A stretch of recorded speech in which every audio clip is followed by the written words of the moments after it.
नमस्कार. जय लवजी. जय भीम मित्रांनो. मी अविनाश पारे तुमचं पुन्हा एकदा स्वागत करतो लोकशाहिराची साहित्य चर्चा या आपल्या युट्यूब चॅनलमध्ये. मित्रांनो, आपण लोकशाहीर अण्णाभाऊ साठे यांची वारणेचा वाघ ही कादंबरी बघत आहोत. तर त्याच मालिकेतला आजचा हा 6वा भाग. कथावाचन आवडल्यास मित्रांनो व्हिडिओला लाईक आणि जास्तीत जास्त शेअर करा. आणि जे आपल्या चॅनलवर नवीन असतील त्यांनी चॅनलला सबस्क्राईब जरूर करा आणि बाजूचं बेल आयकॉन सुद्धा दाबा, म्हणजे आमच्या व्हिडिओची पटापट नोटिफिकेशन तुम्हाला मिळत राहतील. जाकले गावातील माणसं दिवाळीचा सण जेवून ढेकर देत बसली होती. काही निवांत बसून विसावा घेत होती. गावाच्या अवभोवतीला 5 घराचा चांभारवाडा फटकून उभा होता. चांभारवाड्यात समसम भरून राहिली होती. माधू चांभारांना सण म्हणून आपलं काम बंद ठेवलं होतं आणि तो सोप्यात बसून चिली मोडत होता. माधू चांभाराची सून सगुना मात्र दारातून अंगणात जाऊन परत येत होती. तिच्या गोऱ्या आणि सुंदर चेहऱ्यावर काळजीचे भाव दिसत होते. अंगणात जाऊन ती दूरवर नजर टाकून निराश होऊन परत घरी येत होती. मी दिवाळीला येईन असं एकदा सत्तू म्हणाला होता, म्हणून ती त्याची वाट पाहत होती. थोड्या वेळानं देवा बोडका आला. त्यानं काय चाललंय महादू असं मोठ्यानं विचारून दूरच एका दगडावर बैठक मारली. डोकीचं मळकट पागोट काढून टाळकं खाजवलं. त्याच्या दाढीचे करडे कुंट बरेच मोठे झाले होते. आज दिवाळी असून त्यानं आंघोळी केलेली नव्हती. त्याचं वय निमेच्या पुढे गेलं होतं. आतापर्यंत त्यानं 5 बायका केलेल्या असून त्या सर्व मेल्या होत्या आणि या घडीला तो रंडका होऊन बसला होता. त्याचा एक भाऊ जाकले गावचा खंडेराव हा पोलीस पाटीलकी करीत होता. त्याला आपल्या मोठेपणाची भलतीच घमेंट होती. बसलोय, आजच दिवाळी आहे, माधवनं जाब दिला. सगुना घरातून बाहेर आली आणि अंगणात गेली. तिनं बोडक्याकडे मुळीच पाहिलं नाही. पण बोडक्यानं क्षणात तिला पायाच्या नखापासून डोक्याच्या केसापर्यंत भरकन न्याहाळून घेतलं. तिचा भरदार देह पाहून त्याच्या काळजात कालवा कालव झाली. तिच्या गोऱ्या पोटऱ्यातील तोडे बघत त्यानं हळूच निश्वास टाकला. काय यानं केलं पाटील? माधवनं विचारलं. बोडका चोरट्या नजरेनं सगुनाकडे पाहत उतरला. पायतान सुटलंय, तेवढं सांधून दे. त्यानं पायतान काढून माधूकडे टाकलं. असं नाही, तो आम्ही दुकान बंद ठेवलंय, माधव म्हणाला. आज मी आरीला हात लावणार नाही. म्हणजे रे कसं? देवा बोडक्यानं आवाजाला धार चढली. तू दुकान बंद करून बसलास, तसं आम्ही बी एकाच जागी बसावं का? हा हलकट माणूस आहे. या सणावारचा ह्याच्याशी तडण्यात अर्थ नाही. ह्याला तू लवकर घालवावा असा विचार करून महादून आरी सरळ काढली आणि ते खेटर उलतापालता करून न्याहाळीत त्याला विचारलं, सरकार हे कवा शिवलंय? हे झाली की 5-6 वर्ष. देव बोडका विचार करून राहिलो. म्हणजे ज्या वर्षी कुमजच्या सत्या भोसल्यानं चौगुल्याचा खून केला त्याच साली हे पायतान शिवलंय. मग आता नवं घ्या की. माझं त्या खेटाला कसा टाका मारावा याचा विचार करीत होता. बोडका हसला. सगुनाकडे पाहत चावड्या शब्दात म्हणाला, मी नवं पायतान घेणार आहे, पण ज्या दिवशी सत्याचा खून पडल त्या दिवशी घेणार आहे. हे शब्द ऐकून सगुना चमकली, गरकन फिरली.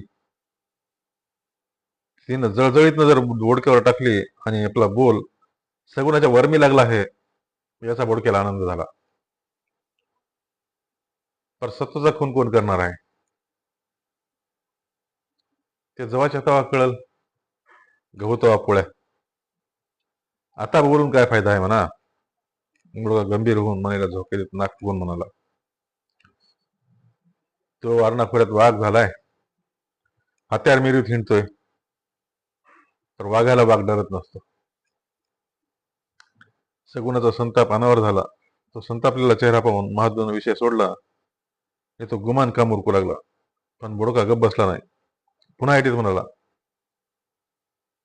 ही ही तुझी सून नव्ह का? होय. महादून आरी टोचली. आता येच बघ, बोडका म्हणाला, ह्या पोरीला तुझा पोरगा नांदीत नव्हता, तेव्हा त्या सत्यानं तुझ्या पोराला लाथा घालून जबरीनं ही पोरगी घरात घातली. हे बरं आहे का? मग त्या तो अवघा काय झाला? माधू म्हणाला, या पाण्यागत पैसा खर्चून पोराचं लगीन केलं आणि मग पोरग म्हणायला लागलं, मला हे बायकोच नको. पर सत्तून माझ्या पोराचं आणि माझ्या सुनाचं कल्याणच केलं. आता घरात पाळणा हालतोय.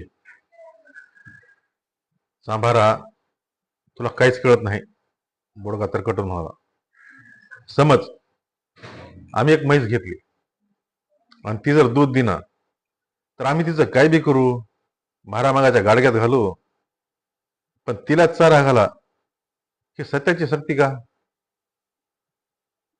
पाटील, तुम्ही घसरताय. माधव म्हणाला, म्हैसनी बायको यांच्यात फरक आहे. असं म्हणून त्यानं ते खेटर अस्तिनीने चेचलं. सगुणाचं मस्तक तापलं होतं. ते एकदम तिरसटून म्हणाले, ते खेटर फेकून द्या बरं.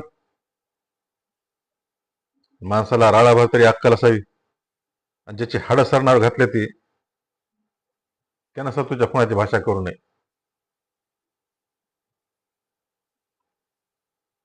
पर तुला का राग आलाय? बोडका चिडून म्हणाला, आम्ही काय बी बोलू, ते घरात बोलावं. सगुणा म्हणाली, जो वाघ गोऱ्या साहेबाला उरी झालाय त्याच्या माघारी कोल्ह्या कुत्र्यांना गुरगुरू नाही. म्हणजे आम्ही कोली कुत्री? बोडका भडकला. चटकन उठला, डोळे उठून म्हणाला, ए, मी कोण आहे ते आधी ओळख, म्हणजे बघून घे. जीप सैल सोडू नका, नाहीतर ते जवळ्यात राहणार नाही. म्हणजे नेमका याच वेळी सत्तू अंगणात आला. त्याला पाहून सगुणाला अंग झाला. ती लहान मुलाप्रमाणे धावत सत्तूकडे गेली आणि कुदकन हसली. बोडक्याच्या तोंडाला आता कोरड पडली होती. जीप टळायला चिकटली. आपलं खेटर लवकर हातात यावं आणि इथून पळ काढावा असा तो विचार करू लागला. पण महादून हात आवरला. बोडक्याचं खेटर तसंच ठेवून त्यानं घोंगडं अंथरलं. महादूच्या सोप्यात 3 कुऱ्हाडी लखलखू लागल्या आणि त्या पाहून देवा बोडका मनातल्या मनात देवाची धावा करू लागला.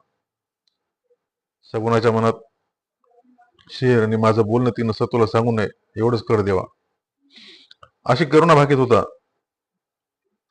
सत्तूनं सगुणा, अर्जुना, महादू यांची विचारपूस केली.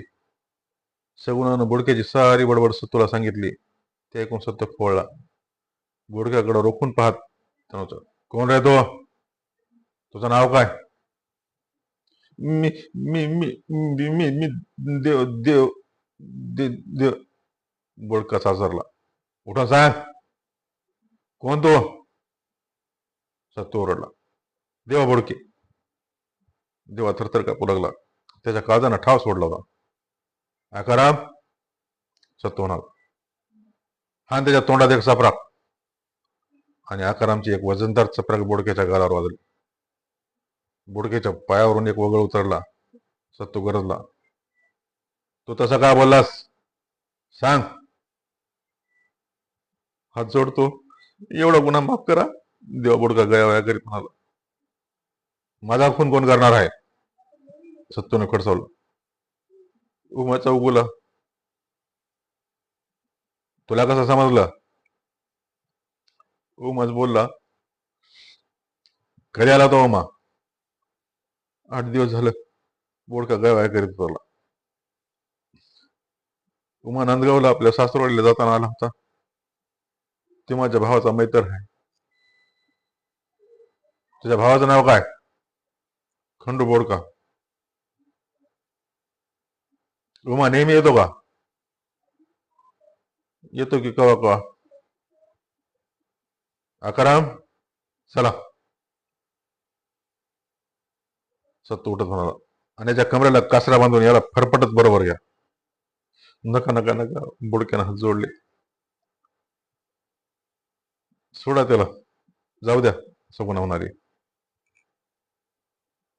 मग ऐक, सत्तू म्हणाला, तुला हा गुन्हा माफ आहे, पण उद्या सकाळी 2000 रुपये तयार ठेव, नाहीतर तुझ्या घराचा मी पाया निखळून काढीन. वंशाला माणूस ठेवणार नाही. जा. जा म्हणताच बोडकं खेट हातात घेऊन पळ सुटला. त्यानं मागची थू सुद्धा पाहिजे नाही. झाकले गावापासून बहादूरवाडी अवघी 2च मैलावर होती. ऐन नदीकाठी एका उंच जागी तो गाव एखाद्या गडीसारखा दिसत होता. शिवाजी दादा पाटलाची बहादूरवाडी होती. हा दादा पाटील उमा चौगुलेचा मामा होता. सत्तून आपल्या मेवण्याचा खून केला म्हणून तो सत्याला पाण्यात पाहत होता आणि उमा चौगुला जे जे सांगल ते ते तो करीत होता. आणि सत्तूच्या अनेक इमानी मित्रांपैकी पांडू न्हावे हा एक होता. तो घर संसार करून सत्तू सांगेल ते करीत होता. अगदी जीवाला जीव देण्याची त्याची तयारी होती. तसाच पांडू करारीही होता. गाव त्याला दचकून होता. हा बेरकी न्हावी कुठं काय किल्ले फिरवेल याचा नेम नाही म्हणून पुष्कळ गावकरी पांडूला टरकून राहत. सत्तू बहादरवाडीच्या गावदरीला आला आणि घोड्यावरून खाली उतरला.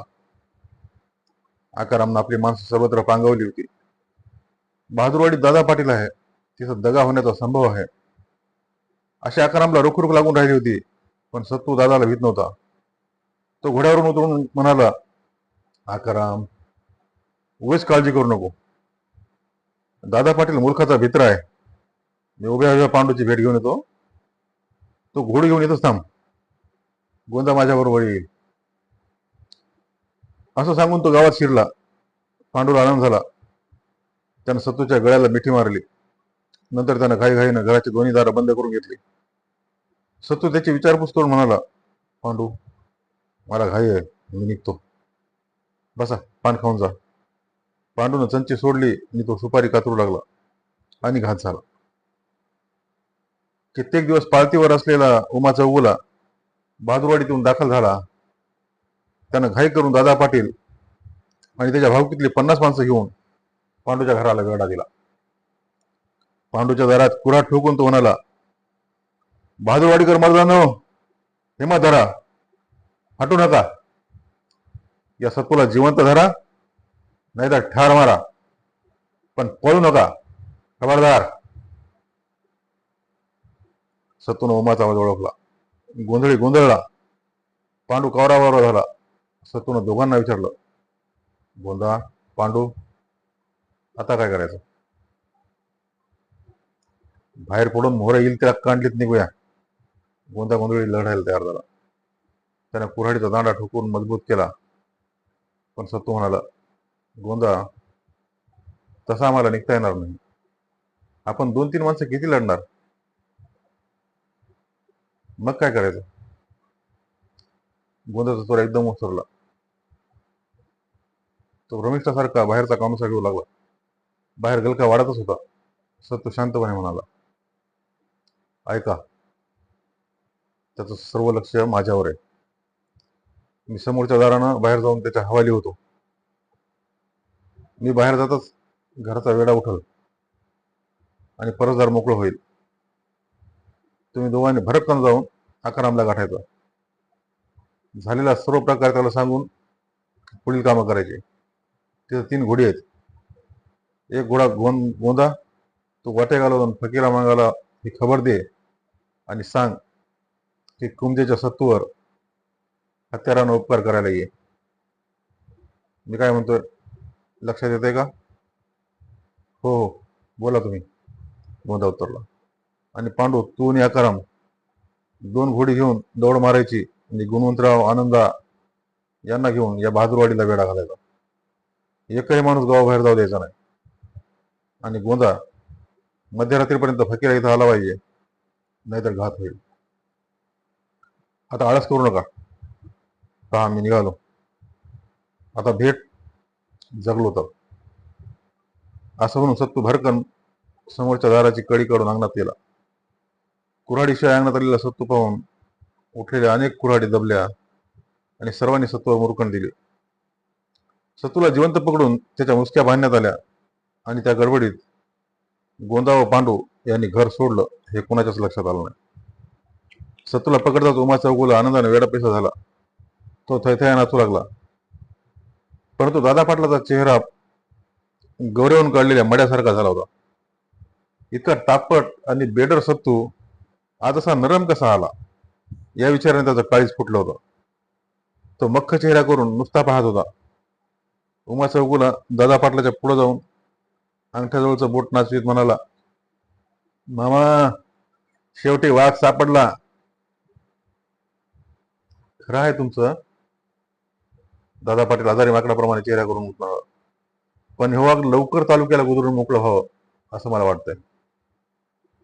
छे छे, उमा त्याला विश्वासात म्हणाला, आपण सत्तूला घेऊन तालुक्यापर्यंत जाणं धोक्याचं आहे. वाटेत सत्तूची माणसं हल्ला करतील आणि सारा मुसळ केलाच जाईल.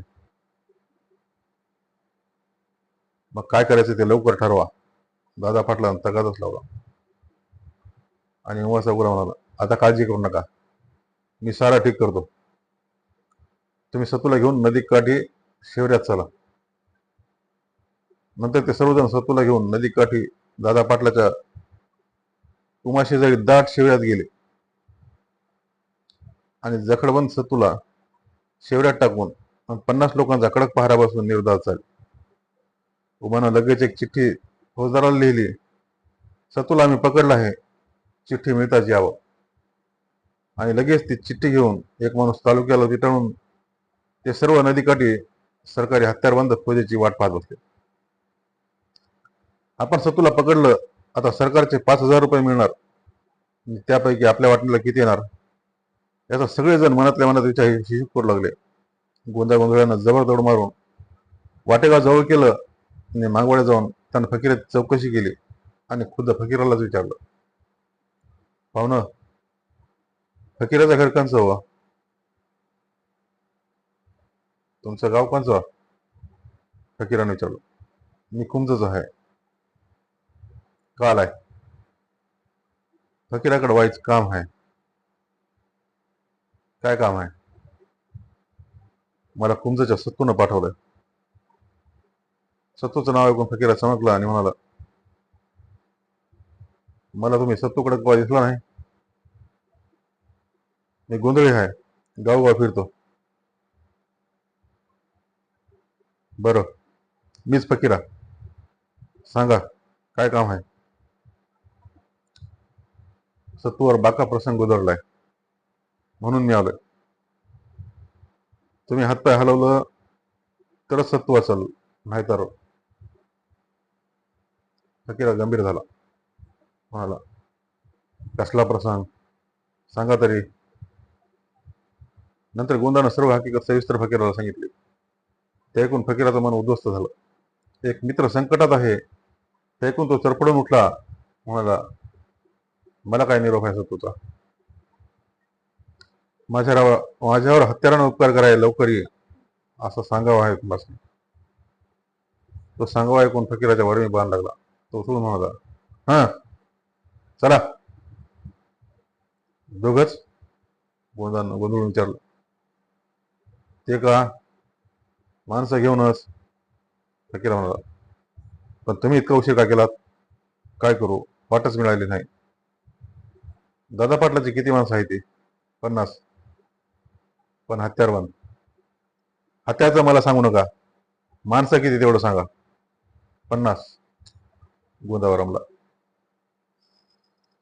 घोड्यावर फुगीर घालून साधू, मुरा, तिरा, बळी, सावळा, भैरू अशी करारी माणसं घेऊन आणि वाटेनं आणखी जमून आणि त्यांना बरोबर घेऊन फकीरा बहादूरवाडीची वाट चालू लागला. त्याच्या डोळ्यापुढं मरणाचा कानोसा लागलेला सत्तू दिसत होता. आणि त्याच्या ओठावर बहादूरवाडी एवढाच शब्द नाचत होता. मध्यरात्रीपर्यंत आपण बहादूरवाडीला कसं पोहोचायचं, गावाला वेढा कसा घालायचा आणि सत्तूला मुक्त करून परत सकाळी घराकडे कसं फिरायचं, याचेच विचार डोक्यात घोळत होते. रात्र उलटत होती. नदीकाठचा वारा उठला होता. तो पिसाट झाला होता. शेवरीच्या बारीक पानांच्या गर्दीतून चंद्रप्रकाश झिरपत होता. लवकर चंद्र मावळणार होता. पण त्याच्या उरलेल्या प्रकाशात वारणा नदीचा तो विलोभनीय किनारा मनाला भुरळ घालीत होता. आता लवकरच चंद्र मावळला की हा सुंदर वारणा काठ मलिन होणार होता. चिंचळ, जांभळी, उंबर या झाडांच्या प्रचंड सावलीने अंधाराला अधिक भीषण करण्याचा प्रयत्न करत होत्या. एका झाडाखाली घोंगडीची भाळ मारून आणि आपली कुऱ्हाड पोटाशी धरून दादा पाटील बसला होता. उमा चौगुला फौजदारणीची वाट पाहून कंटाळून भाकरीची सोय करण्यासाठी गावात गेला होता. एका मकानाच्या खोपीत सत्तूला बांधून ठेवलेलं होतं. धन्यवाद.